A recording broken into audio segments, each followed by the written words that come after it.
So I want to, first of all, thank you all for inviting me, and both the Dean and Dr. Sandra Saavedra. And I want to say I've been here on campus now for a couple of days, and I've gotten to know a number of the students sitting here in the hall and a number of the faculty members. And I've really enjoyed hearing how all of you are really working on translating research into clinical practice. You're doing exactly what I'm going to be talking about today.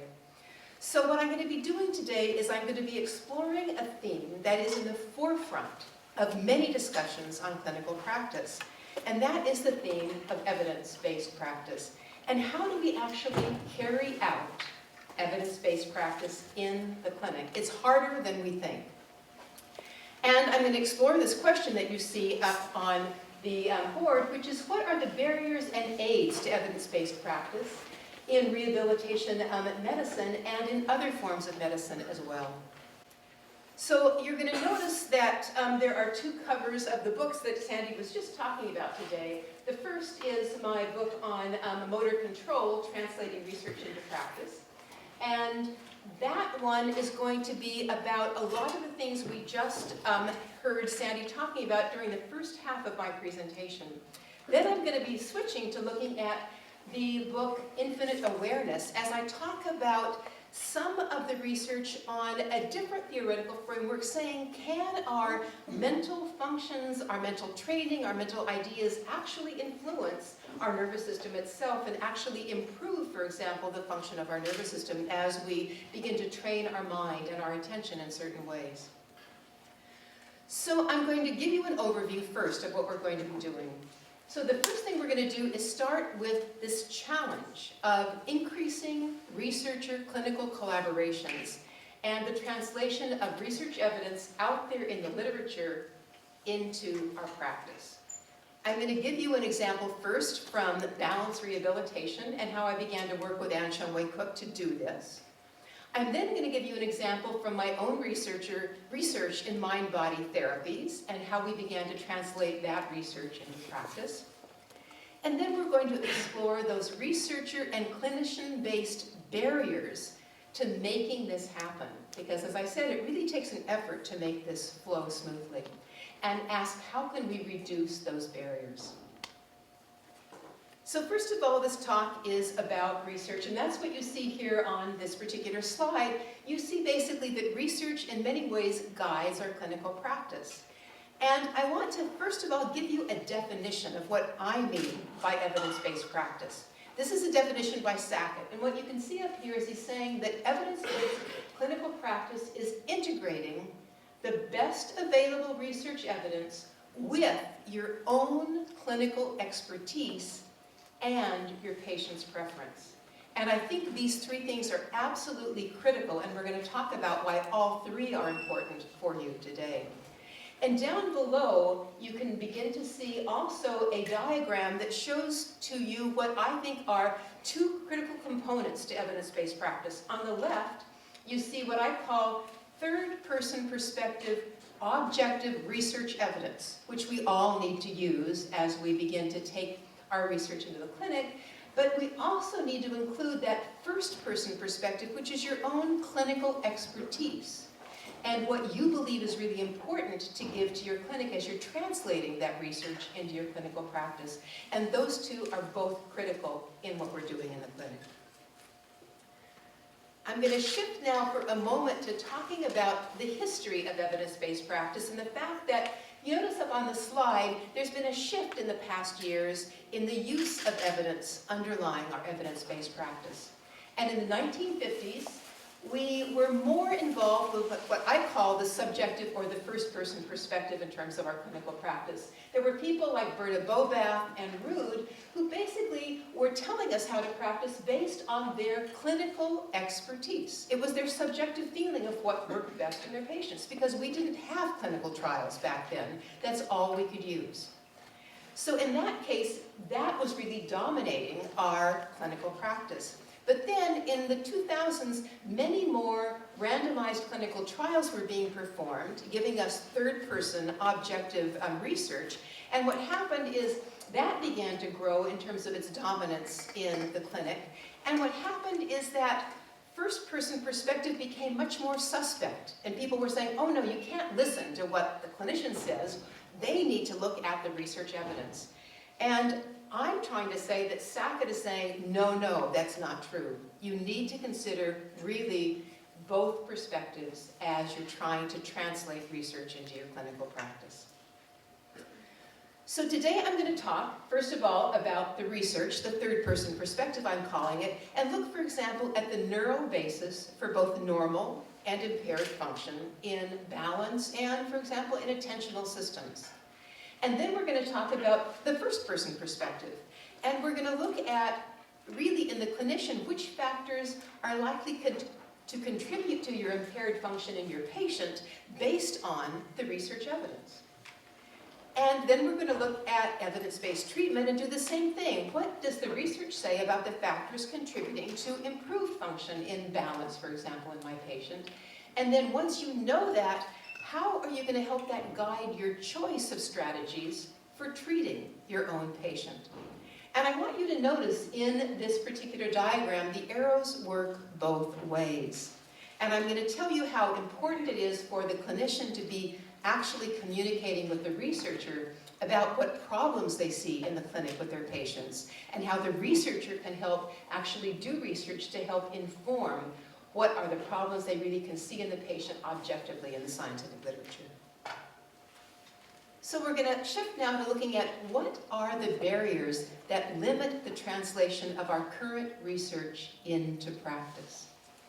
So the first one is the knowledge gaps that we have themselves.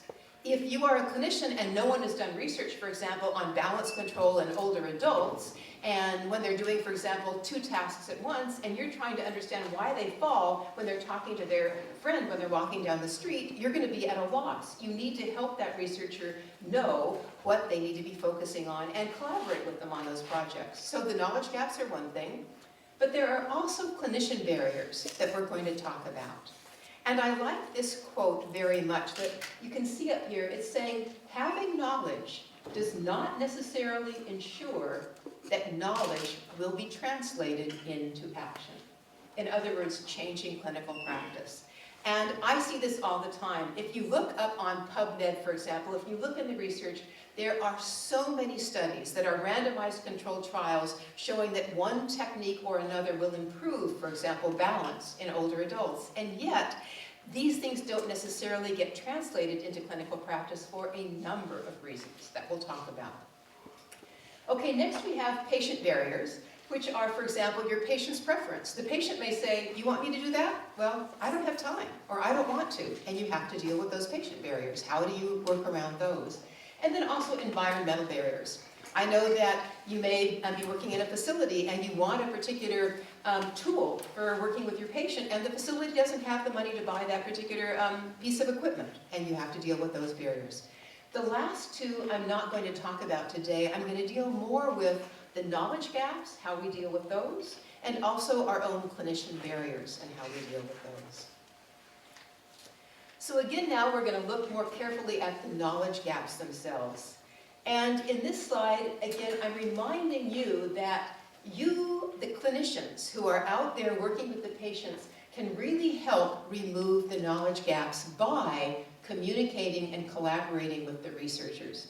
And I think in this particular institution, you have a lot of researchers that can interact with clinicians, and you can really make research move forward in this way by informing each other what's important. And I'm going to give you the first example here of my work with Anne Shumway-Cook. So she was a graduate student of mine, and then she went on into her clinical practice, and she came to me one day and she said, I'm dealing with all these balance-impaired older adults, and I notice that they are falling when they are distracted by doing a secondary task. They're carrying a big object, or they're talking to a friend, or the phone rings, and that's when they fall. And she said, there's no research out there about exactly why they fall in those situations or how much they fall.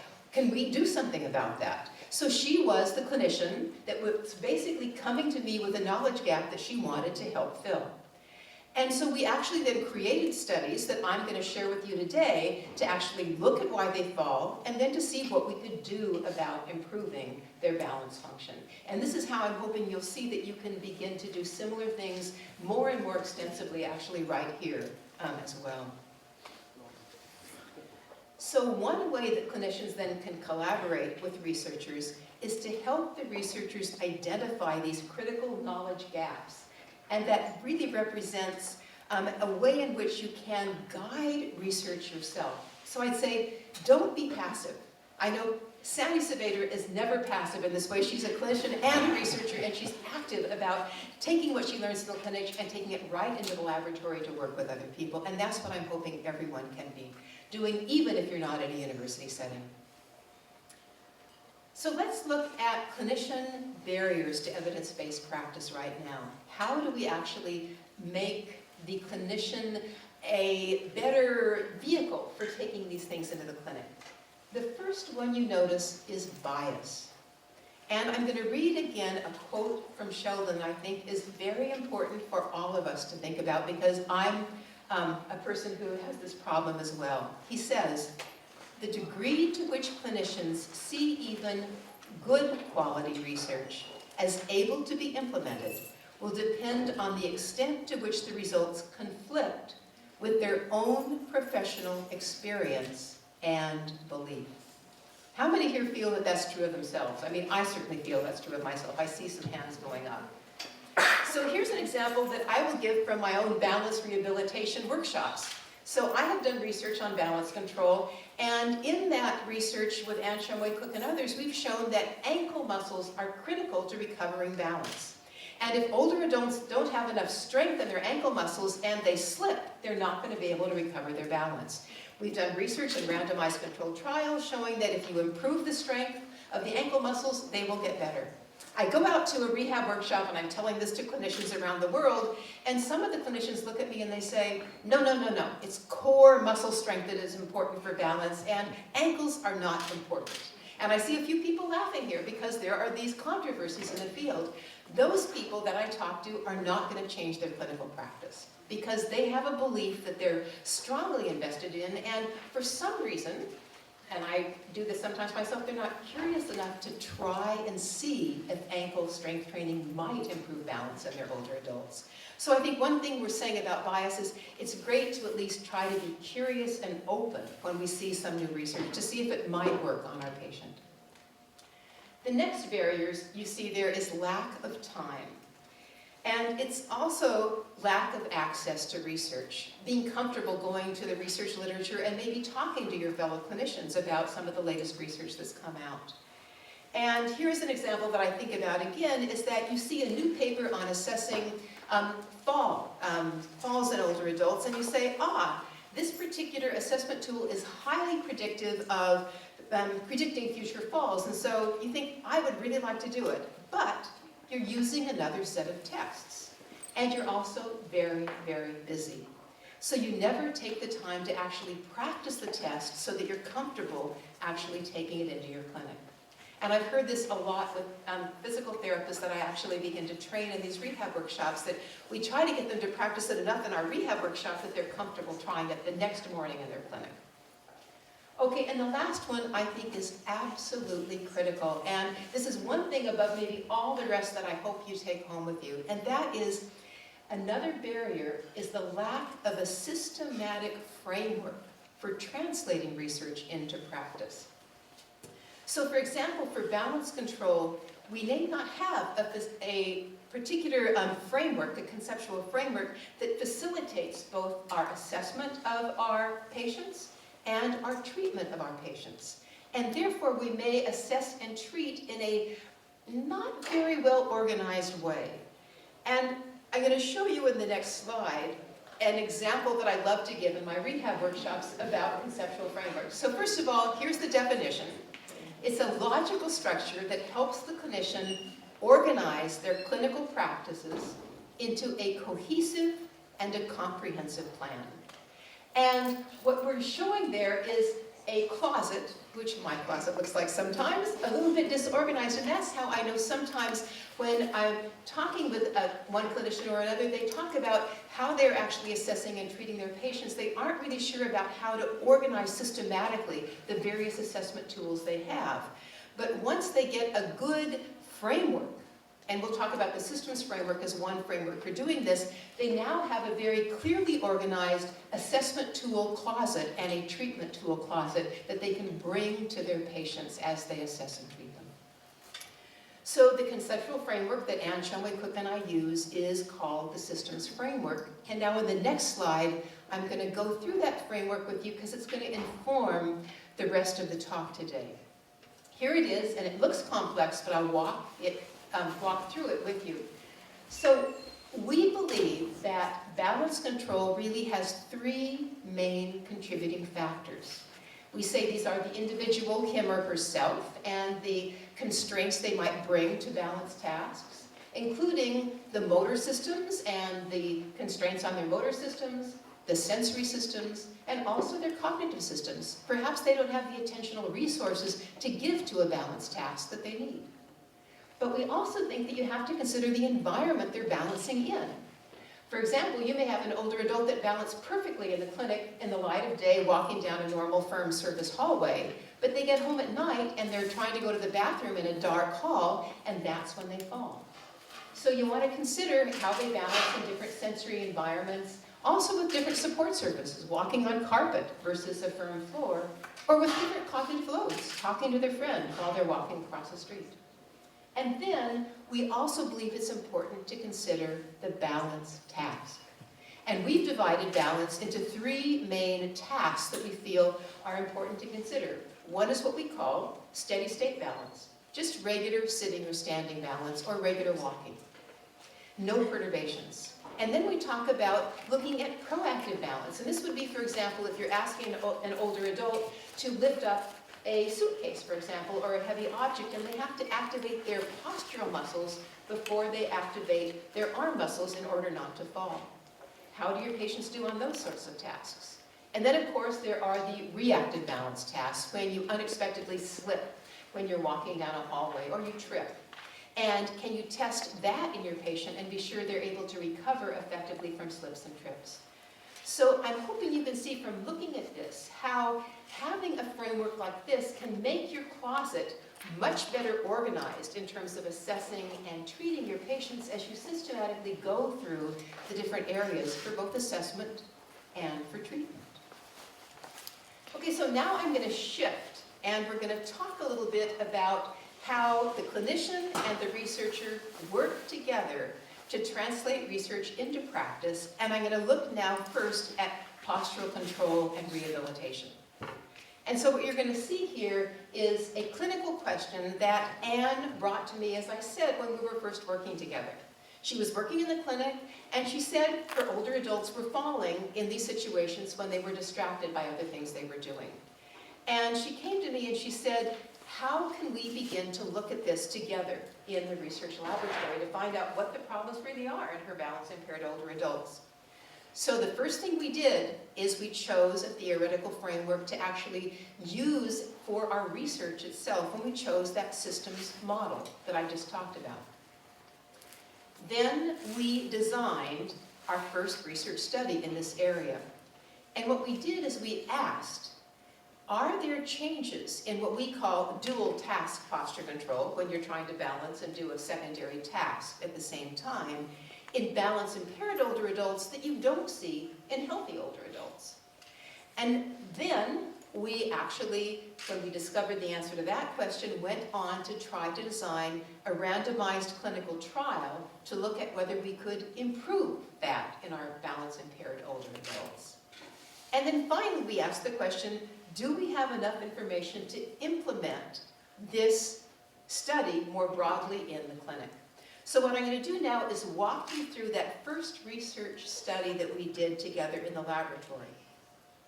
So we did this with a clinician. This was a graduate student of mine, Joseph Sue, who was a physical therapist coming back to learn how to do research and get his PhD. And so this is the question we posed. We said, does the ability to allocate attention between obstacle crossing, our postural task, and a secondary task deteriorate in balance-impaired older adults compared to healthy older adults? That was the research question. And we designed the study together, bringing in 12 healthy older adults and 12 balance impaired older adults to the lab. And we had them do obstacle crossing, as you see over on the right side of the screen, both by itself and while they were doing a secondary task. Now I'm going to tell the secondary task to you because you'll see it's pretty difficult. It's called the auditory Stroop task. And in the auditory Stroop task, what happens is the participants hear the word high versus low in either a high or a low pitch. And they can't say the word, they have to say the pitch. So they'll hear high, or they'll hear high, and if they hear high, they have to say as quick as possible, low, because they're identifying the pitch. What you have to do is inhibit your normal impulse to say the word and say the pitch. And we had 3 conditions for them to do this in while they're walking across these obstacles. They were supposed to focus equally on walking across the obstacle and saying the response, high or low, or focus primarily on going across the obstacle, where we'd expect they'd be really good in their posture control, and not so good on the secondary task, and then vice versa, primarily focus on the secondary task, this auditory Stroop task, and not focus on the posture. And we wanted to know, this is the real question, can they flexibly allocate their attention to balance control when they need to? Because that's the issue. When you've got a complex environment, can you switch to focusing on balance because you don't want to fall? So I'm going to show you now the paradigm. So what you're going to see is that there is a door in front of the person that is moved, and then the person starts walking, and they're going to go over the obstacle, and you hear the word low, high, and they have to say high. Okay, so this is what they're doing. And we then are measuring 2 things. We're measuring their performance on the secondary task and on the postural task, and that's what I'm going to show you up here. In the top of the slide, you see the verbal reaction time, how quickly they were to say high or low in response to that task under 3 conditions. And I realize it's a little bit hard to see in this lit room, but the middle of the bars is the one where they are focusing on the obstacle. And so when they're doing that verbal reaction time task, they're slow, because the healthy older adults who are over on the left are doing what they should be doing. They are focusing on the obstacle. The healthy older adults, again on the left, in the 3rd bar, sort of gray, actually get much, much faster when they're focusing on the secondary task. They really can allocate their attention appropriately. But the right 3 bars are the balance impaired older adults. And I'm hoping you can see that between the middle bar and the right bar for them, there is no significant difference in reaction time. They cannot shift their attention back and forth easily between the balance task and the secondary task. They're going to get in trouble when they're in a busy environment and they have to focus on posture. What you see in the bottom part of the slide is what we call their trailing toe obstacle clearance. It's how much clearance they have between their trailing toe and the obstacle they're going over. And I'm hoping you can see that the healthy older adults on the left-hand side of the slide, when they're focusing on the obstacle, have a nice high clearance. That's the middle bar. And when they're focusing on the Stroop task, it's a little lower. They're closer to hitting the obstacle. But the balance impaired older adults over on the right are not able to actually make that difference in terms of allocating their attention. So they really do need some sort of training to help improve their ability to flexibly shift their attention back and forth. So after we had done this particular study to see what the problem really was, we then worked again, clinician and researcher together, with another clinician. In this case, it's a woman named Patyama Silsupadal, to work on creating a randomized clinical trial on dual task training in older adults. So can you see that we're just marching through very systematically looking at this question and how it can apply to the clinic. So in this case, we are saying, can we improve dual task balance in our balance impaired older adults through training in the clinic? So these are the methods that we used. Our training paradigm consisted of basically testing single versus dual task training in our balance impaired older adults. So we wanted to know, since we very often train in simply single task settings in the clinic, we simply work on posture by itself, is that good enough? Maybe if I make my posture control more automatic, it'll help in a dual task setting. But maybe I need to practice in dual task settings to actually improve my performance in dual task settings. So we gave them training, like a typical clinician would, 45 minutes a day, 3 times a week for 4 weeks. And we also did 2 types of dual task training based on that research that you just saw. We said we want to know if they can actually shift their attention back and forth between 2 tasks, if this will make them better at actually doing these tasks. So we had them do what we called fixed priority dual task training, where they focus on both tasks equally, or variable priority training, where we ask them in one trial, focus on going over the obstacle, on the next trial, just focus on your secondary task. So this was the particular control trial that we were doing. I'm going to now show you the types of tasks we trained them on. And I'm doing this partly because I hope you can see we're using that systems framework to guide our training. And I'm hoping you'll think about doing the same sort of thing. So what I want you to notice here, and I don't know if this is working or not. Yes, it is. So we first start with, in the balance activities, stance activities. So one of the basically the steady state balance control activities we start out with, but then we begin to add in things like, for example, drawing letters with your right foot. So now this is proactive balance control, where you have to stand on one foot and balance and then draw things with the other foot. We also have perturbed standing, holding a ball. That's using reactive balance control. So we're training all the different aspects of balance control. We do things with eyes open and with eyes closed, so they're getting different sensory conditions. And then we move on to gait, doing the same sorts of things. And then we have secondary tasks of all sorts of varieties, like, for example, basically spelling words forwards and backwards, asking them to give words starting with letters from A through K or L through Z, always trying to distract them to see if that will help them automatize their balance while they're doing the secondary task. So what do we find when we give these 3 different types of training? Just posture control versus dual task training, focusing on these different things. Which training was best? What you're going to find out is it's really the variable priority dual task training that was best. And here's just one example, and I have many that are in our textbook and the literature. Here we're asking people in all 3 training groups to walk on a narrow walkway and at the same time to count backwards by 3s. It takes attention to do this. And what we're looking at is actually their sway in the medial-lateral plane while they're walking on this narrow walkway.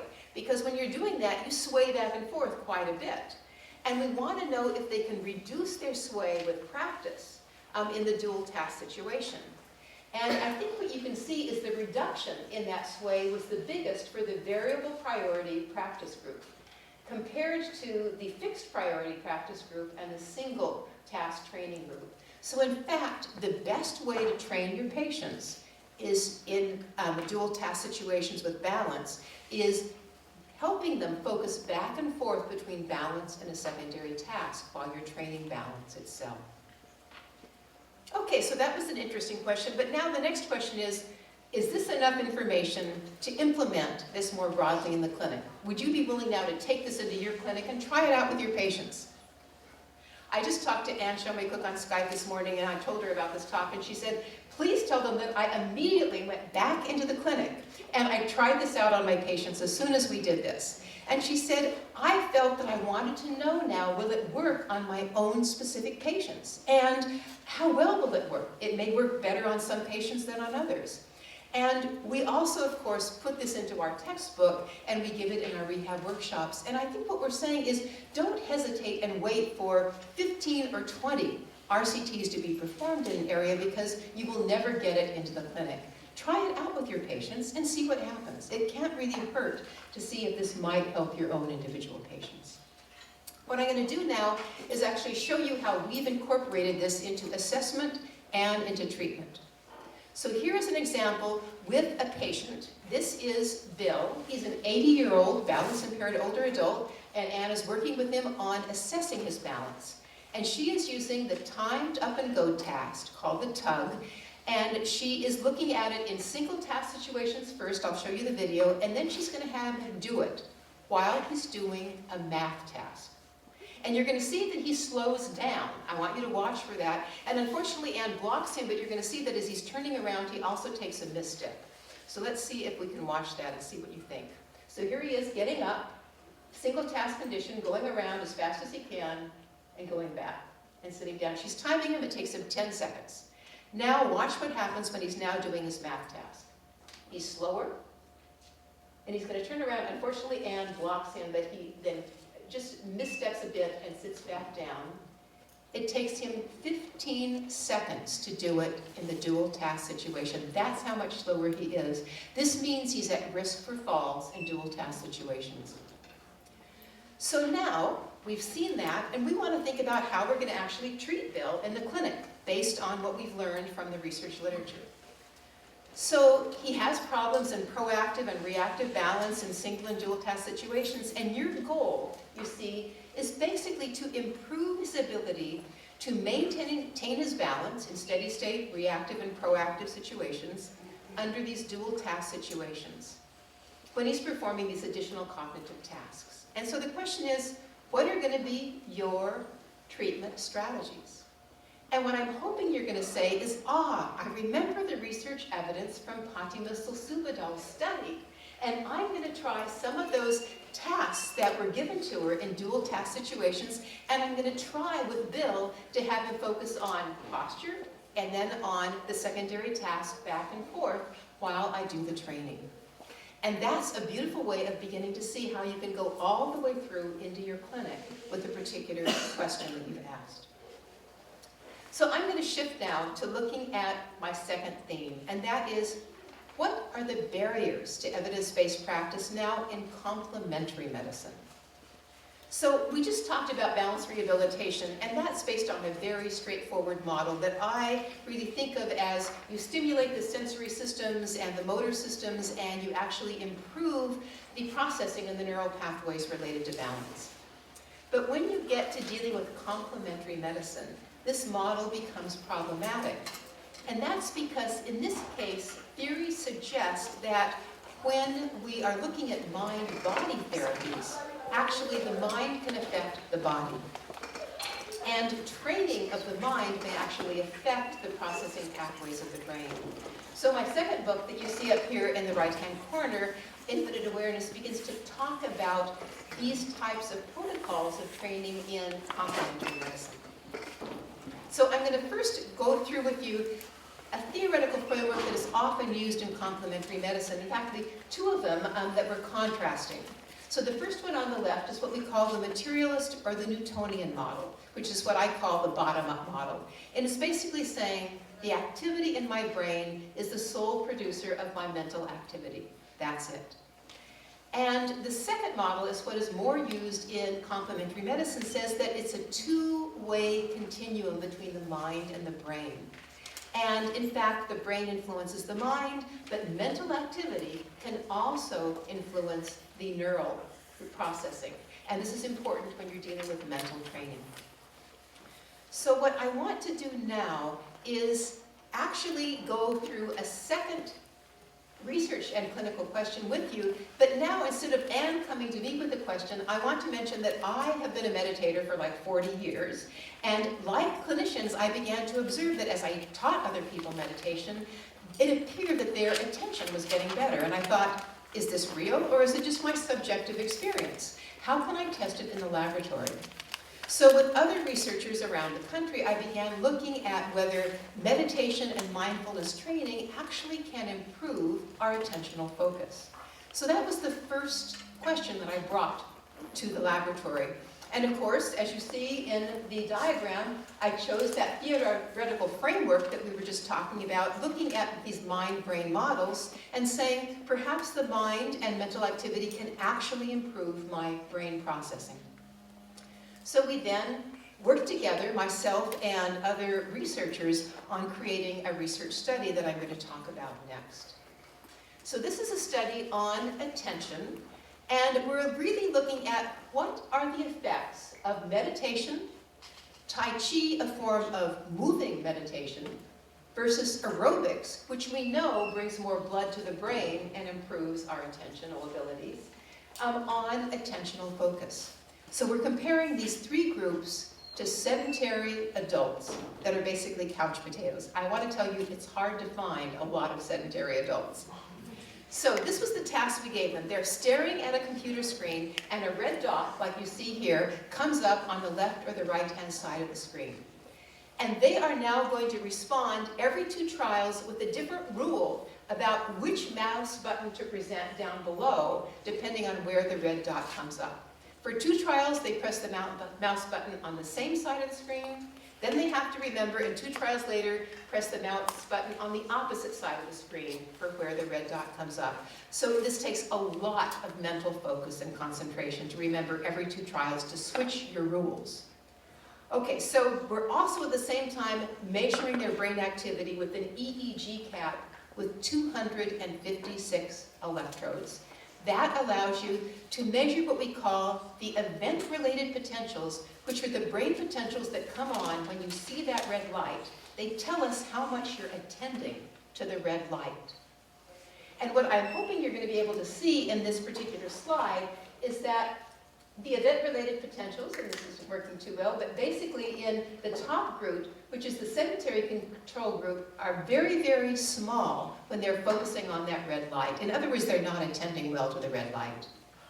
However, the meditation group, which is the next one down, and the Tai Chi group have the largest event-related potentials, meaning their focus was very, very strong, and they were the fastest in their performance as well. And the aerobic walkers were halfway in between. In other words, yeah, aerobic walking can improve your attention, but you need that extra component to really be good at your attentional abilities. So then the question we asked is, where in the brain is this improvement taking place? And we actually then did something called independent component analysis, which actually separates that EEG into different components. And what you can see is that the yellow form in the middle of the brain is actually the component of the brain called the anterior cingulate cortex that is very important in executive function. And that is the part of the brain that actually shows the differences in the meditators and Tai Chi practitioners versus the sedentary adults and the aerobic walkers. That part of the brain actually seems to get larger in people who meditate and practice Tai Chi. So then I'm going to ask you, why is this important? This is what's important about anterior cingulate cortex size. It's highly involved in executive attention. It's highly correlated with success in the world. It's the best predictor of how well children will resolve conflict. The size of this particular structure that you see here in blue and green.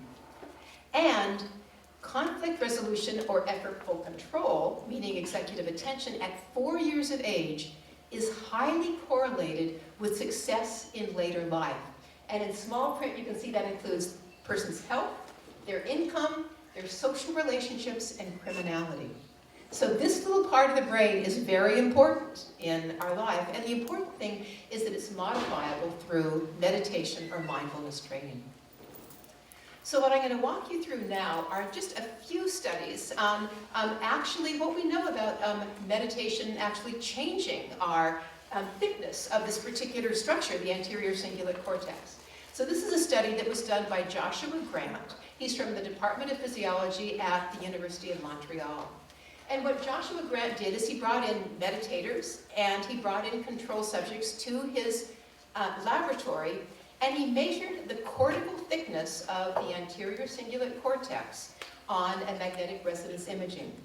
And what he showed was that meditators had higher cortical thickness in several areas of the brain, including their anterior cingulate cortex. And interestingly, cortical thickness was correlated with the years of their meditation practice. The more meditation practice, the more the thickness of this area of the brain. He also then did another study with persons with ADHD, basically attentional deficit hyperactivity disorder. And he showed that they had cortical thinning in these exact same areas, especially in the anterior cingulate cortex. So this is a critical structure for mental health. So what did he do next? He created a randomized controlled trial to actually look at whether mindfulness training could improve the symptoms of attentional deficit hyperactivity disorder. And we're going to then talk about this particular study now. So basically what he did is with other researchers, in fact these are researchers from the Netherlands, Nijmegen in the Netherlands, he said, does mindfulness-based cognitive therapy improve symptoms and executive function in these persons with ADHD? Again, you can see this is a randomized controlled trial, very carefully designed. 103 persons with ADHD randomized in either a treatment group or a waitlist control group. 12 weeks of training, 3 times a week. And then they measured their symptoms pre and post training on something called the Conners Adult ADHD Rating Scale, and also a test of executive function, the Behavior Rating Inventory of Executive Function. And what I'm hoping you can see down below, my pointer is not working very well, no, is that basically the people that were in the meditation mindfulness training group showed significant reduction in their symptoms from pre to post training, where the waitlist control did not, for both of those types of scales. So the answer is yes, you can improve these symptoms with mindfulness training. So now the final question we ask is, do we have enough information now to actually implement this in the clinic? Would you think about implementing this if you had a patient with, for example, ADHD? And I want to say that I think the answer is yes. And in fact, what the authors of these studies actually have said is that we should offer this to ADHD patients when they are originally diagnosed. And this is why. They say that pharmacotherapy with psychostimulants is the first-line treatment for adults with ADHD. And a third of these patients are dissatisfied with the medication and their side effects, which can be high. So what Grant is saying is that he recommends that actually meditation be used to bolster the attentional control of these people and perhaps be used in addition to the pharmaceuticals or instead of the pharmaceuticals in the people that can't tolerate those pharmaceuticals. And that way we're also showing that they may be able to improve the cortical thickness in these people with ADHD. I just want to remind you too that there are other benefits of mindfulness training in other patient populations. For example, it improves cognitive function in patients with mild cognitive impairment, which is what leads to Alzheimer's disease. These people given meditation training, mindfulness training, actually can slow down the progression for Alzheimer's disease. So I'm going to go now to the last part of the talk, which is what are our take-home lessons from all of this? What are the clinician barriers to implementing new evidence in their own practice? So the first one we said is the knowledge of the therapist. And the question I want to ask you now is, are you keeping pace with the latest research? I imagine in this room the answer is probably everyone says yes, you're in an academic environment. Or is the current practice that is happening in your clinic or another clinic around the country based on more obsolete or incomplete knowledge? And then we want to think about attitudes, which I think we can all be contemplating for ourselves. First question is, do you have a bias that limits your willingness to be open to new information? I know that I can say that I occasionally do as well, and I'm trying to overcome that and really be curious about trying new tools. And again, Sheldon has this beautiful definition that I love. He says, the degree to which clinicians see even good quality research as able to be implemented will depend on the extent to which the results conflict with their professional experience and their belief. So if you believe that mindfulness training is just a placebo, you're never going to give it to your patients. You have to be willing to accept that it may work based on the research literature. A final clinician barrier is skills themselves. And I want you to think about all these skills, both as the students go out into other clinics and thinking about how you might improve these skills in your fellow clinicians and in yourself. So do you need more skill related to assessing and accessing and critically analyzing the research out there? Are you comfortable going to PubMed or going to rehab workshops talking about new research? Do you have, for example, a study group at lunchtime where you talk about some of the latest research on clinical practice? Also, do you need help discerning the relevance of even good research to the management of your individual patient? How do you translate the research article into the clinic the next morning with your patient? And then finally, what is your previous clinical experience? What are your habitual practice patterns? Do you need to add a few new skills? Might you want to, for example, add, if you haven't already, the segmental assessment of trunk control for your patients, whether they have stroke or cerebral palsy and they cannot walk independently? Might it be a good new skill to add?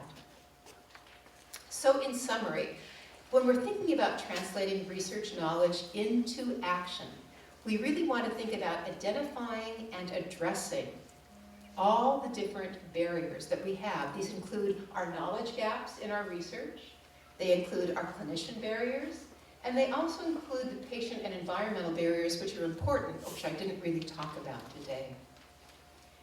And what I want to do is actually also think about challenges and next steps. So I'm really passing the baton on to you in a certain sense right now and wanting you to ask these questions of yourselves. What are your own barriers to translating research into practice, and how can you overcome them? And what knowledge gaps currently limit your clinical practice, and how you can communicate this information to researchers, because it's a two-way circle. You need to really interact and inform the researchers as well. And then finally, how can we facilitate this two-way research communication between the researchers and the clinicians, not just in a research setting like we have here, but out there in the clinical community where a lot of you students are going to be going when you graduate. So in closing, I want to let you know that I've tried to put many of these concepts I've talked about today into my two books, into motor control, translating research into clinical practice, and also into infinite awareness. And I'm hoping that you'll see that these particular mechanisms are very important to think about as you're beginning to practice rehabilitation medicine and posture control, or perhaps looking also at mindfulness-based therapies in mind-body medicine.